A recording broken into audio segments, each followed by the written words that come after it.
Hello नमस्कार साथियों, स्वागत है आप सभी का आपके अपने YouTube channel intelligent training academy पर। जैसा कि आप सभी को पता है, अपनी एमपीजीके की मिसलेनियस क्वेश्चंस की 500 क्वेश्चंस की सीरीज चल रही है। मैंने आपको उसमें से पार्ट 20 जो है करवा दिए हैं। तो आज हमारा कौन सा पार्ट होने वाला है? पार्ट 21, है ना। पार्ट नंबर 21 आपका होने वाला है, जिसमें हम और आगे के क्वेश्चंस देखेंगे। तो बने रहिए आप हमारे साथ इस सीरीज में। ये आपका है चैनल इंटेलिजेंट ट्रेनिंग एकेडमी। अगर सब्सक्राइब नहीं किया हो तो जल्दी से जाकर सब्सक्राइब कर लीजिए, क्योंकि इसी तरीके की शानदार क्लास आपके लिए लगातार इसी चैनल पर प्रोवाइड करवाई जा रही हैं। साथ ही आप हमारे चैनल से मैथ भी बहुत शानदार तरीके से पढ़ सकते हैं। ये हमारा है Telegram channel intelligent training academy. अगर ज्वाइन नहीं हुए हो तो ज़रूर से हो जाना, क्योंकि यहाँ पर आपको जो भी पढ़ाया जाता है, डेली क्लासेस ली जाती हैं, उसकी पीडीएफ आपको कहाँ पर डली मिलेगी? आपको इसी टेलीग्राम पर डली मिलेगी। और डेली क्लासेस आने वाली होती है, उनकी नोटिफिकेशन आपको मिल जाएगी। साथ ही एग्ज़ाम आने वाले थे, उनकी नोटिफिकेशन आपको मिल जाएगी। इंपॉर्टेंट नोट्स आपके लिए मिल जाएंगे। तो ज्वाइन ज़रूर से हो जाना वहाँ पर, ठीक है। सीधे आपको टेलीग्राम पर जाना है, इंटेलिजेंट ट्रेनिंग एकेडमी नाम से सर्च करना है, आपको हमारा टेलीग्राम चैनल मिल जाएगा, ज्वाइन हो जाना। या फिर और सिंपल तरीका, नीचे डिस्क्रिप्शन में लिंक दी हुई है, आप डायरेक्ट वहां से ज्वाइन हो सकते हैं। देखिए, ये हमारा ऐप है ITA government job preparation app. इसको इंस्टॉल करना बिल्कुल ना भूलिएगा, इसको इंस्टॉल कर लीजिएगा। मैंने आपको 100 क्वेश्चंस की एमसीक्यूज करवाए थे, सीरीज करवाई थी। वो कहाँ डली है? इसकी सारी पीडीएफ इसी ऐप पर डली है। और जो 500 क्वेश्चंस की चल रही है आपकी सीरीज, वो कहाँ डली है? आपके इसी ऐप पर डली है। तो ज़रूर से आप इसे इंस्टॉल कर लेना और वो अच्छे से पढ़ लेना, क्योंकि उसमें बहुत ही मैंने शानदार क्वेश्चंस करवाए हुए हैं। आपने देखा ही होगा, डेली आप पढ़ते हो तो। और साथ ही आप एसएससी सीजीएल के previous year question set wise इसमें वीडियो सॉल्यूशन आपको मिलेगा। प्रीवियस ईयर क्वेश्चंस का प्रैक्टिस सेट पीडीएफ आपको मिलेगी, सॉल्यूशन पीडीएफ आपको मिलेगी, ठीक है। और सेट वाइज टेस्ट सीरीज आपको मिल जाएगी, ठीक है। कहाँ पर? हमारे इसी ऐप पर। कितने में? सिर्फ और सिर्फ 49 रुपीज़ में आपको वहाँ अवेलेबल हो जाएगा। और ये हमारी ई बुक है, कंप्लीट ई बुक आपकी जीव विज्ञान की, यानी कि आपकी बायोलॉजी की, यानी कि आपकी बायोलॉजी की। ये भी आपको सिर्फ 49 रुपये में आपको हमारे ऐप पर मिल जाएगी। इसमें चैप्टर वाइज बायोलॉजी दी हुई है और कंप्लीट सिलेबस इसमें दिया हुआ है, और फ्री एमसीक्यूज आपके लिए दिए हुए हैं। तो ज़रूर से जाकर इसे देख लीजिएगा और ऐप को इंस्टॉल करना ना भूलिए, क्योंकि इसमें आपको लगातार इसमें टेस्ट भी प्रोवाइड करवाए जा रहे हैं। तो टेस्ट देकर आप अपनी तैयारी को और भी बेहतर तरीके से कर सकते हैं। तो आप इसको इंस्टॉल जरूर से कीजिएगा।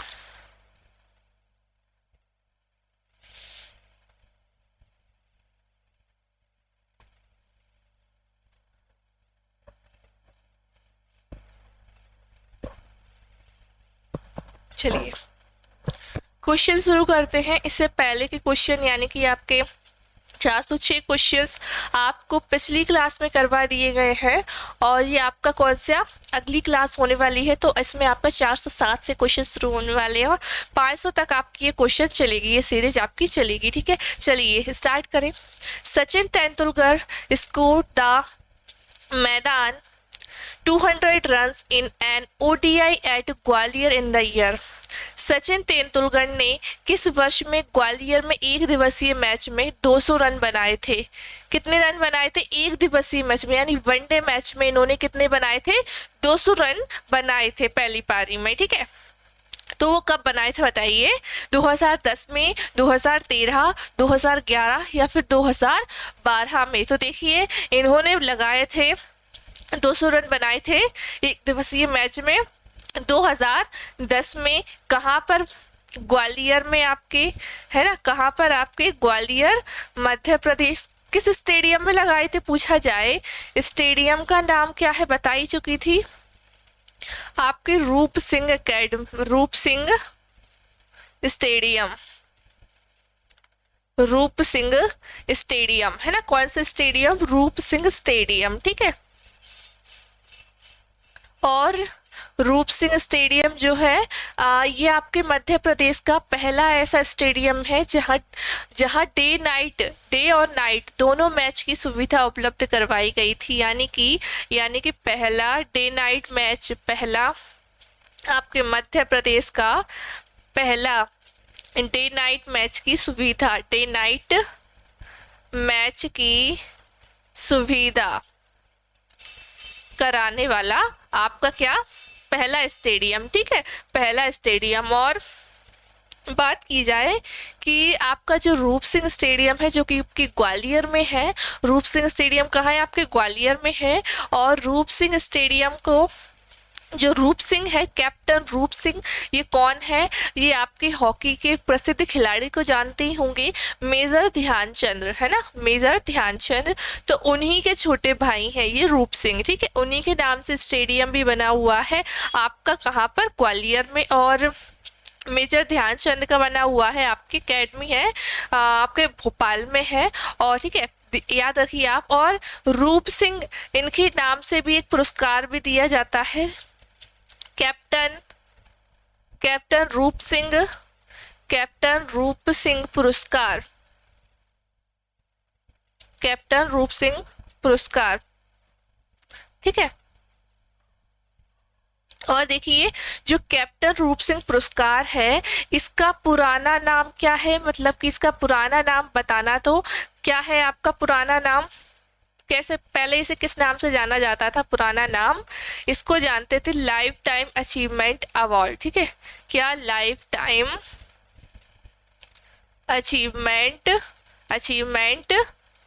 अवार्ड, है ना, इसके नाम से जाना जाता था। लेकिन फिर कब? 2014 में क्या कर दिया गया आपका? ये इसका नाम क्या रख दिया गया? कैप्टन रूप सिंह पुरस्कार। क्या रख दिया गया? कैप्टन रूप सिंह पुरस्कार। और इस पुरस्कार को देने की शुरुआत कब हुई? तो शुरुआत हुई थी आपके कब?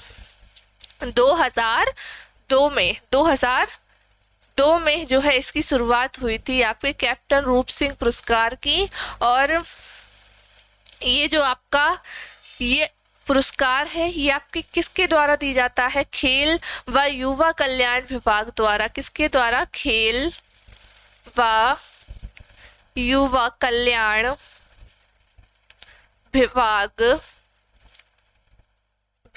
द्वारा। किसके द्वारा दिया जाता है? खेल व युवा कल्याण विभाग द्वारा ये आपका दिया जाता है अवार्ड।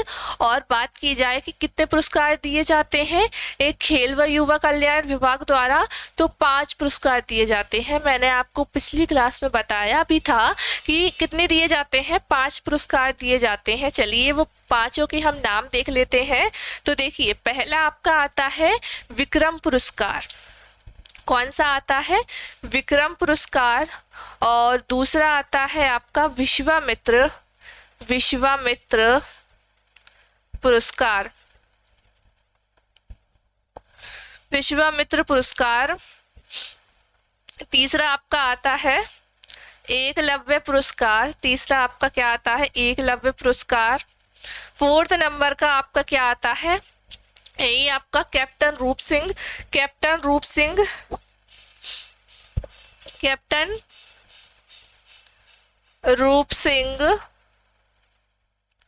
पुरस्कार।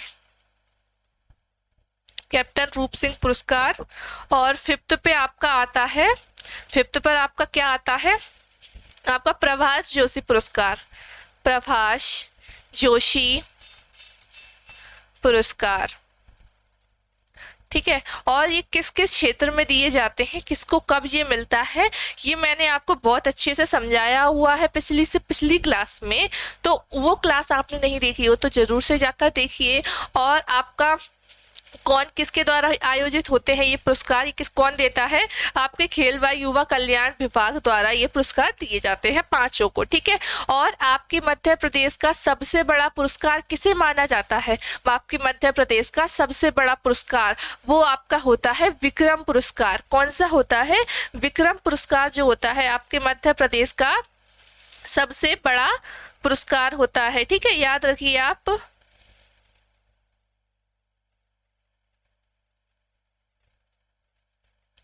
ठीक है, आपका कौन सा होता है सबसे बड़ा पुरस्कार? विक्रम पुरस्कार होता है, ठीक है। और इसको देने की शुरुआत कब हुई थी? 1990 में हुई थी। और इसके अलावा आपका विश्वामित्र पुरस्कार 1994, एकलव्य पुरस्कार भी आपका 194, और कैप्टन रूप सिंह पुरस्कार आपका 2002 में, और आपका प्रभाष जोशी हुआ था 2013 में देना ये शुरू हो गया था, ठीक है। और ये प्रभाष जोशी किस लिए दिया जाता है? जो आपके मध्य प्रदेश का राजकीय खेल कौन सा है? मलखम, उसमें उत्तीर्ण आने पर आपको ये दिया जाता है प्रभाष जोशी सम्मान। और बाकी के मैंने आपको सब बता ही रखे हैं। तो देखिए, प्रभाष जोशी पुरस्कार जो है आपका 2013 में देना स्टार्ट हुआ।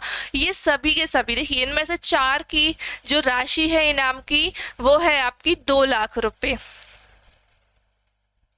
है ना, 2 लाख रुपए है। लेकिन जो आपका क्या ओनली जो एकलव्य पुरस्कार है, इसकी जो राशि है वो 1 लाख रुपए है, ठीक है। उसकी राशि कितनी है? एकलव्य पुरस्कार की 1 लाख राशि है, बाकी के सबकी ये 2 लाख रुपए है, ठीक है। इतना याद रखिए आप।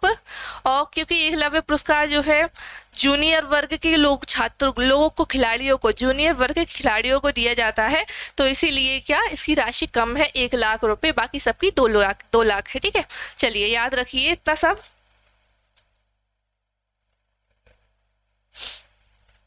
चलिए अब अगला क्वेश्चन क्या है? Satna district share its border with, Satna जिला किस राज्य के साथ अपनी सीमा साझा करता है? कौन आपका सतना जिला है ना, मध्य प्रदेश का सतना जिला आपका, बताइए। छत्तीसगढ़ से, उत्तर प्रदेश से, राजस्थान या गुजरात से? किससे शेयर करता है अपनी बॉर्डर? आपका करता है, चलिए आपको बताती हूँ मैं मैप से। ये आपका क्या है? मैप है। ये आपका क्या है?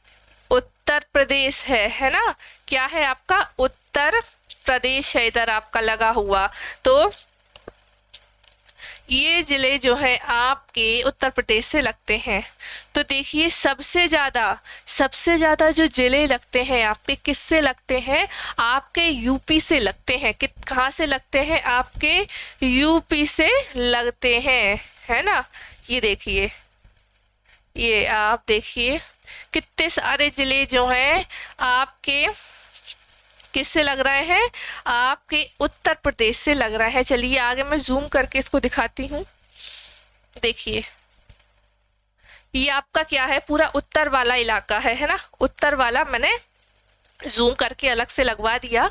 तो देखिए कौन कौन सा है। चलिए, मुरैना, दूसरा भिंड, तीसरा दतिया, 4th शिवपुरी आपका, है ना, 5वां आपका अशोकनगर, 6वां आपका सागर, और 7वां आपका छतरपुर, 8वां टीकमगढ़, 9वां निवाड़ी आपका, है ना, 9वां ये 10वां पन्ना, 11वां सतना, और 12वां आपका रेवा, और 13वां आपका सिंगरौली, ठीक है। ये कितने जिले हो गए? 13 जिले हो गए। कितने हो गए? 13 जिले हो गए आपके। देखिए, मुरैना हो गया, मुरैना भिंड आपका, दतिया, शिवपुरी, अशोकनगर,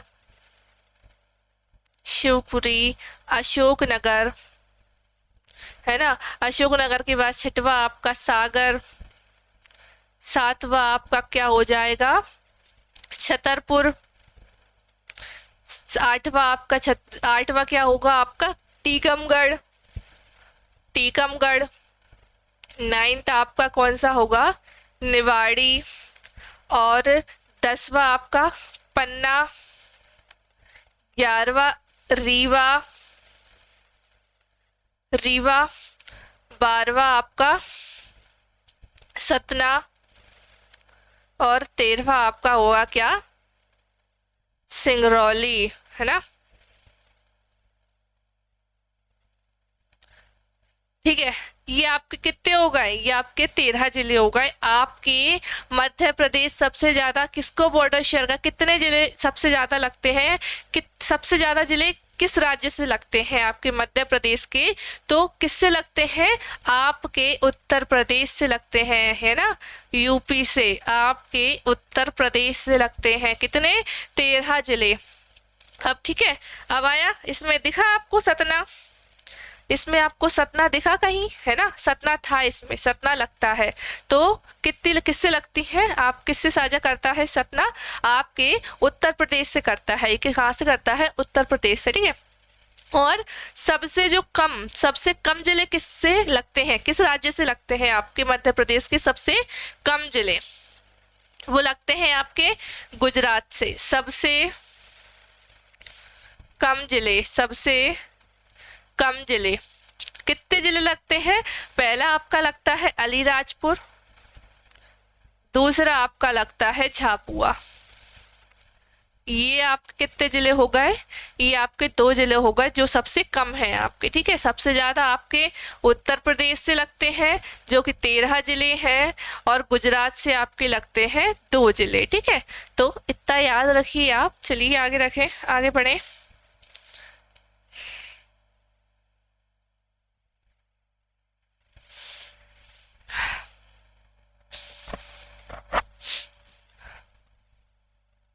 चलिए आगे बढ़े।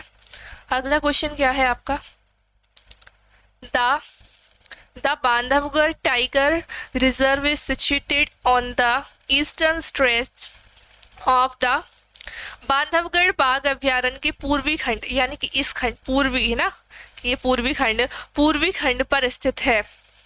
क्या स्थित है, विंध्य, अरावली, सतपुड़ा या फिर मालवा, कौन सा स्थित है आपके बांधवगढ़ अभ्यारण्य के पूर्वी खंड में, तो क्या है पूर्वी खंड में आपका विंध्य है। क्या है पूर्वी खंड में, विंध्य आपका है, ठीक है, और विंध्य है। और जो आपका बांधवगढ़ अभ्यारण्य है, बांधवगढ़ राष्ट्रीय उद्यान, बांधवगढ़ राष्ट्रीय उद्यान कहाँ पर है आपके, उमरिया जिले में है, उमरिया में है। कहाँ पर है आपके, उमरिया में है, ठीक है। इतना याद रखें, बांधवगढ़ बाघ अभ्यारण्य आपका कहाँ पर है, आपका उमरिया में है। और 32 पहाड़ियों से घिरा हुआ ये क्या है, एक ऐसा राष्ट्रीय उद्यान है, 32 पहाड़ियों से घिरा हुआ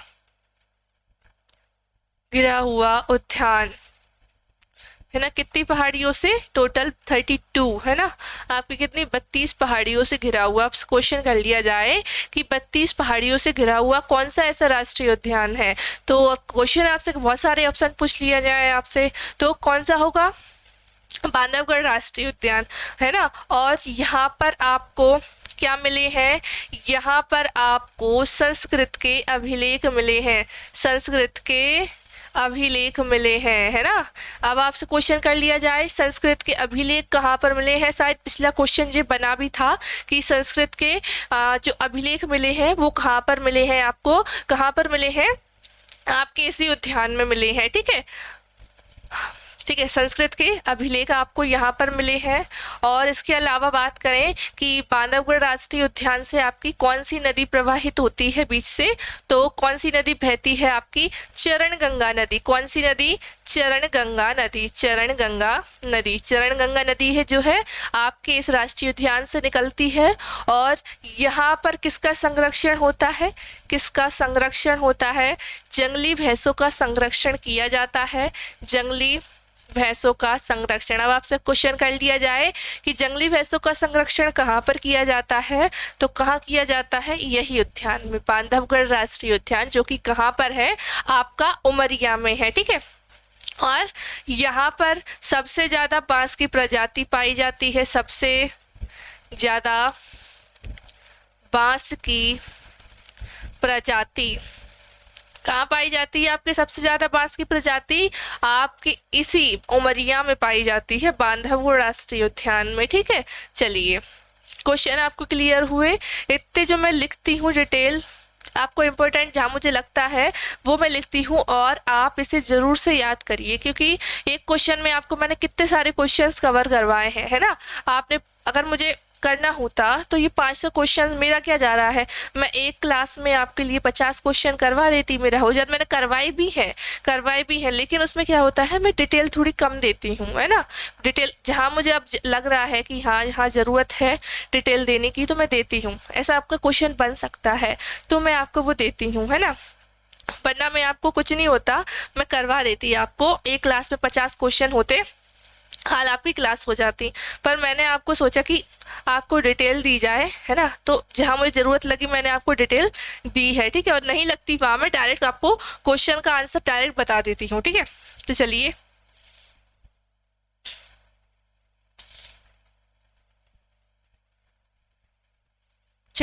अगला क्वेश्चन क्या है। Raghuram Rajan, the former governor of RBI, was born in Raghuram Rajan RBI के पूर्व गवर्नर का जन्म कहाँ हुआ था। कौन? रघुराम राजन पूर्व गवर्नर रह चुके हैं और इनका जन्म कहाँ पर हुआ था। अब आपसे पूछा गया है क्वेश्चन तो जाहिर सी बात है मध्य प्रदेश में ही हुआ होगा, है ना। और इसके अलावा आपको दे दिया जाए, अब आपकी एमपी का पेपर ही है तो इससे बाहर के जिले से पूछ लिए जाए तो उन्हें आप टिक नहीं करना, है ना। क्या है, एमपी जी के क्वेश्चन, ज़्यादातर आपसे एमपी के क्वेश्चन पूछे जाते हैं, वो तो सही बात है।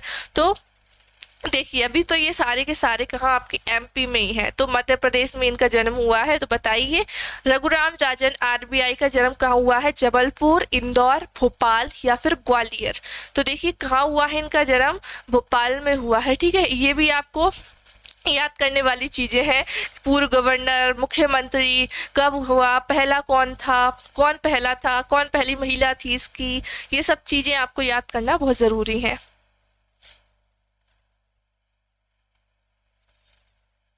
चलिए अगला देखिए, अगला question, Mandu is a witness to architecture. Mandu वास्तुकला का साक्षी है। किस वास्तुकला का साक्षी है आपका मांडू? ईरानी, तुर्की या फिर पार्शियन या फिर आपका अफगान। तो किस तरीका का है आपका वास्तुकला, किसका साक्षी है? आपके अफगान का है ना, अफगान का है। और मांडू आपका कहाँ पर है? मांडू है आपका धार जिले में, है ना, धार जिले में है, ठीक है। जिसे हम क्या कहते हैं, राजा भोज नगरी, है ना, राजा भोज नगरी किसे बोलते हैं हम? इसी को बोलते हैं धार जिले को, ठीक है, धार जिले को ही बोलते हैं राजा भोज नगरी। और मांडू का पुराना नाम क्या है? शादियाबाद, है ना, कई बार मैं आपको बता चुकी हूँ, शादियाबाद इसका क्या है, पुराना नाम है, पुराना नाम। और मांडू को किसके नाम से जानते हैं? चलिए आपसे क्वेश्चन है कि सिटी ऑफ जॉय किसको किसको कहा जाता है? सिटी ऑफ जॉय किसको कहा जाता है? किसको कहा जाता है बताइए? मांडू को कहा जाता है ना। सिटी ऑफ जॉय किसको कहा जाता है? आपसे क्वेश्चन कर लिया जाए तो मांडू को कहा जाएगा, ठीक है। और पुराना नाम पूछा जाए तो शादियाबाद होगा, है ना। अब आपसे क्वेश्चन कर ले कि शादियाबाद किसका पुराना नाम है, तो मांडू का ही है वो, ठीक है। और ये किसकी वास्तुकला का साक्षी है? अफगान वास्तुकला का साक्षी है, ठीक है। चलिए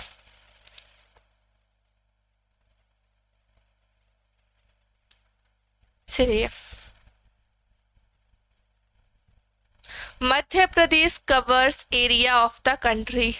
मध्य प्रदेश, देश का क्षेत्र मध्य प्रदेश में आता है। पूरे आपका जो देश है उसमें आपके मध्य प्रदेश का कितना हिस्सा है? पूरे देश में कितना हिस्सा आपके मध्य प्रदेश का है? कितना हिस्सा है आपके मध्य प्रदेश का? बताइए। 7.0% या फिर आपका 7.5% या 9.5% या फिर 15%? कितना है, कितना आता है आपका पूरे मध्य प्रदेश में?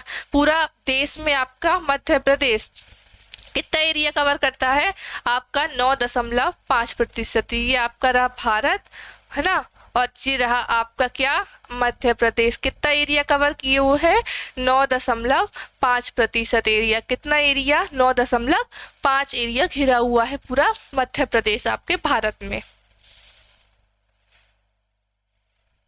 चलिए अगला क्वेश्चन क्या है। Who out of the following is associated with cricket? निम्नलिखित में से कौन क्रिकेट से जुड़ा हुआ है? शिवेंद्र सिंह या फिर असलम शेर खान या शंकर लक्ष्मण या फिर नरेंद्र मेनन? तो कौन जुड़ा हुआ है आपके क्रिकेट से? नरेंद्र मेनन जुड़े हुए हैं। कौन जुड़े हुए हैं? नरेंद्र मेनन जो है जुड़े हुए हैं आपके क्रिकेट से। चलिए अगला क्वेश्चन क्या है आपका? The Gauri Somnath temple is situated at? Gauri Somnath मंदिर कहाँ स्थित है? कौन सा? गौरी सोमनाथ मंदिर कहाँ स्थित है बताइए? ओमकारेश्वर, खजुराहो, महेश्वर या फिर उज्जैन में? कहाँ स्थित है? ओमकारेश्वर में स्थित है। ठीक है, ओमकारेश्वर में स्थित है। चलिए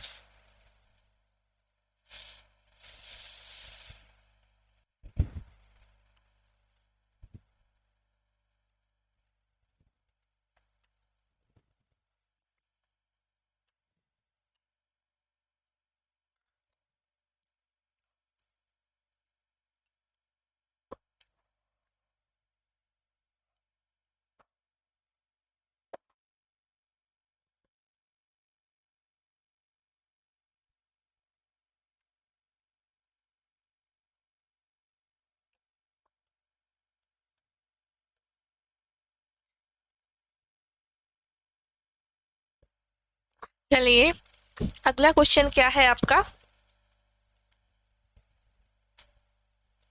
चलिए, which of the following districts of Madhya Pradesh is governed according to the 5th schedule of the Indian constitution? भारतीय संविधान के पांचवी अनुसूची के अनुसार मध्य प्रदेश के निम्नलिखित जिलों में से कौन सा शासित है? कौन सा शासित है बताइए? मंडला, होशंगाबाद, अनूपपुर या फिर सागर? तो कौन सा है शासित आपका? मंडला है, मंडला जिला। ठीक है,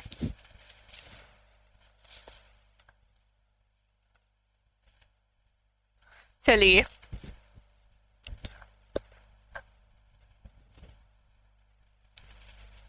Which of the following freedom fighters was or were born in Madhya Pradesh? निम्नलिखित में से कौन से स्वतंत्रता सेनानियों का जन्म मध्य प्रदेश में हुआ था? किन फ्रीडम फाइटर यानी कि किन स्वतंत्रता सेनानियों का जन्म जो है आपके कहाँ पर हुआ था? मध्य प्रदेश में हुआ था। बताइए, टंट्या भील या फिर चंद्रशेखर आजाद या फिर दोनों या इनमें से किसी का नहीं हुआ? तो किसका हुआ था? देखिए, टंट्या भील का भी जो जन्म है वो आपका कहाँ हुआ था? आपके मध्य प्रदेश में ही हुआ था। और चंद्रशेखर आजाद का भी जन्म आपका कहाँ हुआ था? आपके मध्य प्रदेश में हुआ था, है ना? तो क्या होगा answer? Both of the above. ठीक है, बोथ ऑफ द एबव होगा इसका आंसर, यानी कि आपका ये दोनों ही सही होंगे।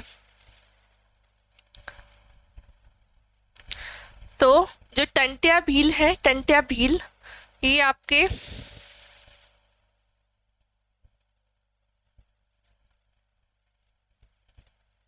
टंट्या भील कहाँ इनका जन्म हुआ था? एमपी में ही हुआ है। तो टंट्या भील का कहाँ पर हुआ था? टंट्या भील का जन्म हुआ आपका कहाँ? खंडवा में, आपके मध्य प्रदेश के खंडवा में हुआ था, है ना? और भारतीय रॉबिन हुड किसको कहा जाता है? भारतीय रॉबिन हुड किसको कहा जाता है? टंट्या भील को कहा जाता है ना? क्या किसको कहा जाता है? भारतीय रॉबिन हुड आपके किसको? टंट्या भील को कहा जाता है। और इसके अलावा बात की जाए कि चंद्रशेखर आजाद, कौन? चंद्रशेखर आजाद, इनका जन्म कहाँ हुआ था? आपके मध्य प्रदेश में हुआ था, अलीराजपुर जिले में।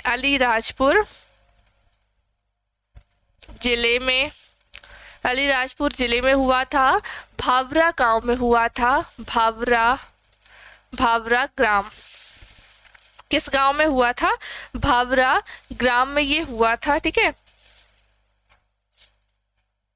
भावरा गांव में इनका जन्म हुआ था। और जो रेलवे स्टेशन का नाम है यहाँ के अलीराजपुर के, इनका क्या नाम रख दिया गया है? आज़ादपुर,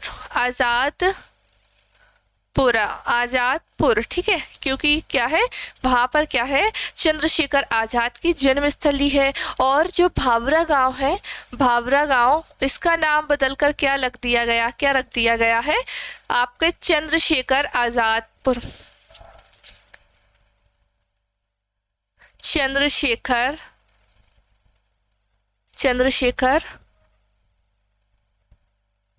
आज़ादपुर।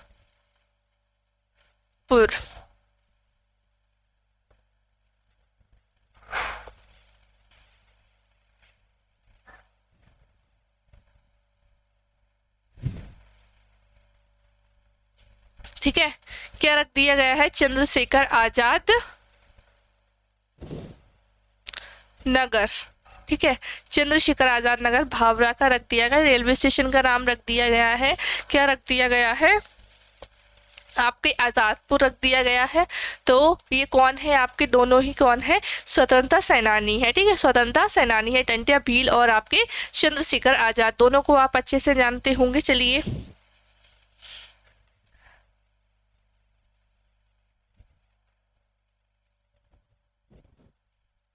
चलिए अगला क्वेश्चन आपका, in which year was the present building of the Madhya Pradesh Vidhan Sabha design? Madhya Pradesh Vidhan Sabha की वर्तमान इमारत किस वर्ष तैयार की गई थी? क्या विधानसभा की जो वर्तमान इमारत है वो किस वर्ष तैयार की गई थी? बताइए। 1964, 1965 में, या फिर 1966 में, या फिर 1967 में? तो मध्य प्रदेश की विधानसभा की जो वर्तमान इमारत है वो आपकी कब की गई थी? 1967 में तैयार की गई थी ना। 1967 में इसको क्या है, तैयार किया गया था, ठीक है। चलिए अगला क्या है question, in which of the following centuries was northern Madhya Pradesh conquered by the Delhi सल्तनत? निम्नलिखित में से किस सदी में दिल्ली सल्तनत ने उत्तरी मध्य प्रदेश पर कब्जा कर लिया था? किस सदी में कब्जा कर लिया था मध्य प्रदेश पर? बताइए। 11वीं सदी, 12वीं या 13वीं या फिर 14वीं सदी में? तो कब किया था कब्जा? आपका 13th सेंचुरी यानी कि आपकी 13वीं सदी में किया था कब्जा, ठीक है।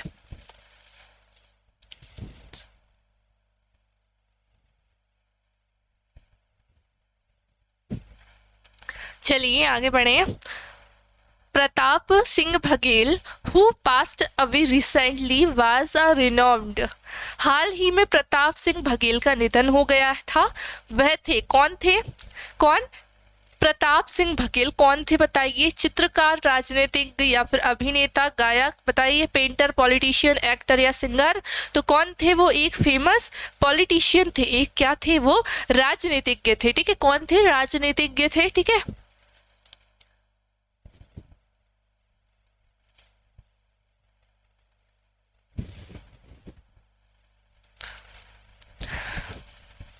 अगला देखिए, इन विच ईयर वाज द साहित्य परिषद स्टेबलाइज्ड इन मध्य प्रदेश? मध्य प्रदेश में साहित्य परिषद किस वर्ष स्थापित हुई थी? क्या साहित्य परिषद कब हुई थी? 1956, 1957, 1954 या 1955? कब हुई थी याद रखें, 1954 में इसकी स्थापना हुई थी साहित्य परिषद की, ठीक है, मध्य प्रदेश में।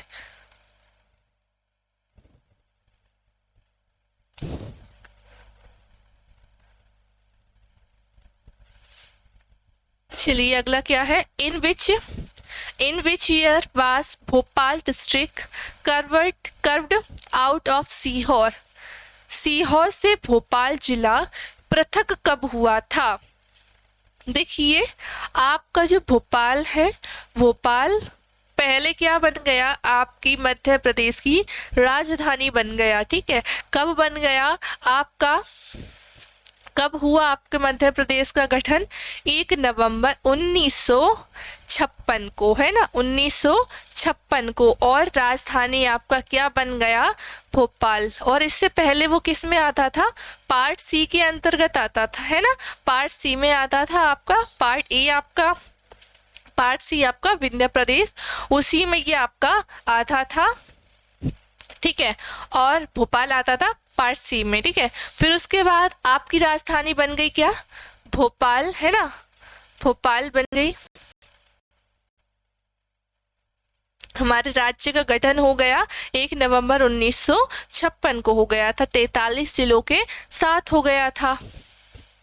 और जब ये भोपाल था, जब ये राजधानी बना, तब ये क्या नहीं था, ये एक जिला नहीं था। क्या नहीं था, एक जिला नहीं थी, ये क्या था, सिर्फ और सिर्फ ये सीहोर जिले की छोटी सी तहसील थी, सीहोर की छोटी सी तहसील थी आपका भोपाल, है ना।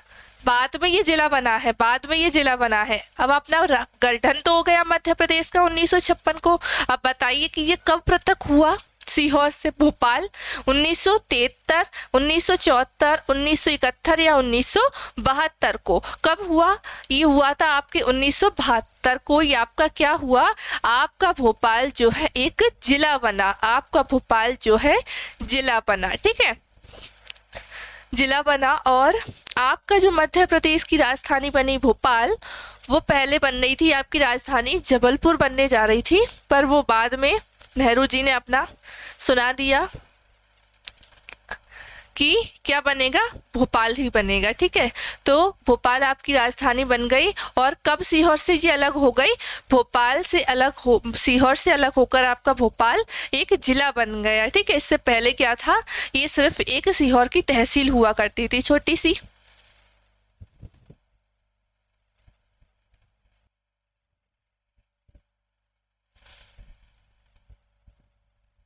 चलिए, in which of the following district of Madhya Pradesh is Asia's thickest coal seam located?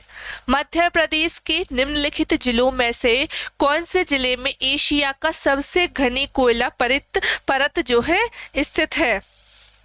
बताइए, सीधी में, सैडोल, उमरिया या फिर सतना में है? कहाँ पर है आपकी कोयले की सबसे घनी परत?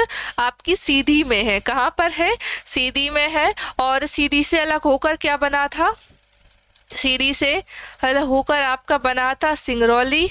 और सिंगरौली यानी आपकी बैढ़न को क्या बोला जाता है, ऊर्जा राजधानी के नाम से जाना जाता है, ऊर्जा राजधानी के नाम से जाना जाता है। और आपसे क्वेश्चन मैं आपको करती हूँ, अब क्वेश्चन आपसे पूछ लिया जाए, आपको इसका आंसर देना है कमेंट में।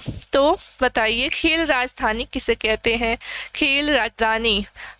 100 बार बता चुकी हूँ, इसको आपको आंसर बिल्कुल, इसका जो आंसर है सबसे करेक्ट देना है, पहले देना है आपको। ठीक है, अगली क्लास में नाम बताया जाएगा जिसने भी सही आंसर बताया होगा। ठीक है, कमेंट्स के साथ उसका। ठीक है, तो खेल राजधानी क्या है बताइएगा।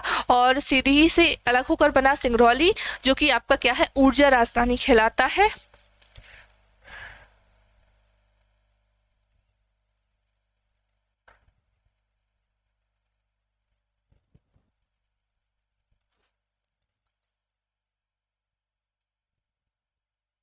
चलिए, अगला क्वेश्चन क्या है, where was the 2 days South Asian speaker summit organise recently?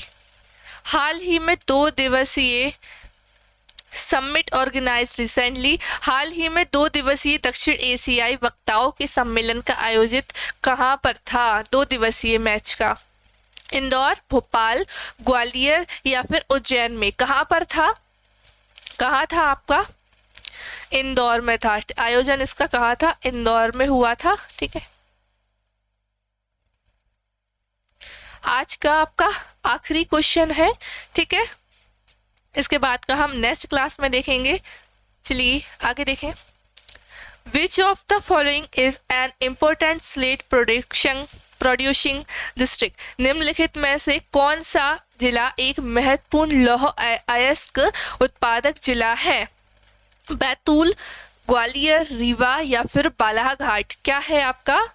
Balaghat है, ठीक है, बालाघाट है। मंदसौर लिखा हुआ है यहाँ, सही कर लेना, बालाघाट है यहाँ, है ना। क्या है आपका? बालाघाट है। और बालाघाट को क्या बोला जाता है? बालाघाट को तांबा व मैग्नीज नगरी, ठीक है। और इसकी बाकी की जो डिटेल है वो आपको अगली क्लास में मैं बता दूंगी, ठीक है। यहीं तक के लिए आपको आज यहीं क्लास समाप्त करते हैं हम।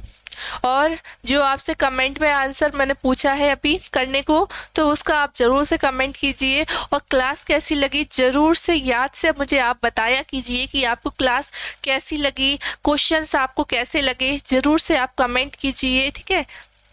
और ये पीडीएफ आपको टेलीग्राम पर डल जाएगी, क्लास के बाद ही आपको ये कहाँ डल जाएगी? आपके टेलीग्राम पर डल जाएगी। और जो कंप्लीट पीडीएफ है 500 क्वेश्चंस की, वो आपको कहाँ मिलेगी? हमारे ऐप पर मिलेगी, IT government job preparation app. इसको ज़रूर से इंस्टॉल करिएगा अपने फ़ोन में, ठीक है। मिलेंगे अगली क्लास में। वीडियो पसंद आई हो तो लाइक कीजिए, चैनल को सब्सक्राइब कीजिए, ज़्यादा से ज़्यादा इस वीडियो को शेयर कीजिए। मिलेंगे अगली क्लास में, जब तक के लिए पढ़ते रहिए। Thank you.